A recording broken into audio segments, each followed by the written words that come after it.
Hi everyone. I just wanted to take a few moments to share with you a couple of words of Torah before Shabbat and before our next Hag that's coming up, which is Shmini Atzeres and Simchas Torah.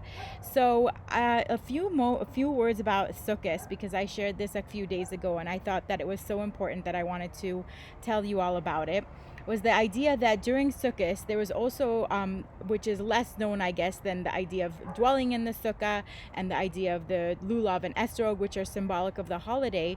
There was also a water drawing ceremony, and what that involved was that there was water drawn outside of Jerusalem, and usually when sacrifices were brought to the temple and given on the altar, they were brought with an animal and also wine. But during Sukkot, there's an idea that there was also, what was brought with all of that as well was water. So these wells were drawn, and water was drawn from the wells, and water was poured onto the altar.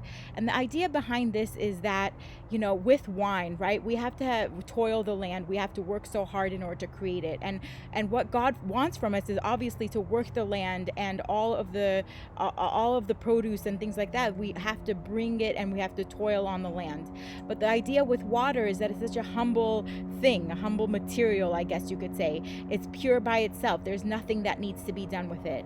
So what does God want from us, right? Does he want us to toil on the land and work the land and reap the fruits and vegetables and do everything that it takes? Or does he want something so pure and simple as water?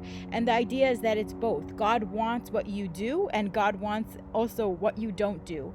That who you are and what you do in and of itself is good enough for God, and it should be also good enough for us. And I think sometimes it's difficult to take that angle because we're always pushing ourselves to do more and figure out what is our worth. And it's so hard because a lot of times we say that our worth is what we do, right? Whether it be our jobs or how we show up in our families or how we show up.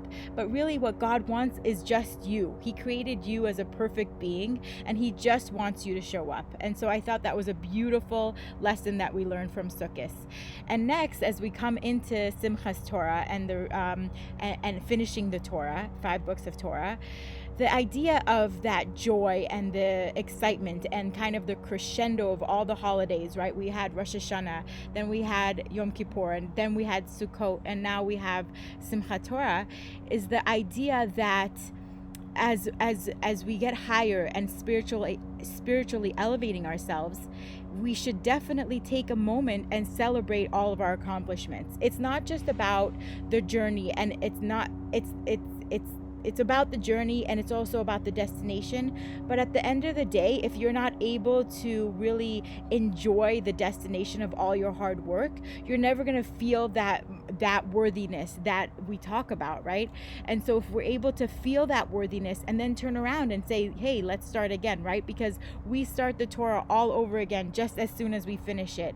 And I think it's beautiful because really it's the only type of book. What other book do you read over and over again? But the idea with the Torah is that every year you should be growing and building yourself so that you can come at it with a new angle, with new perspective.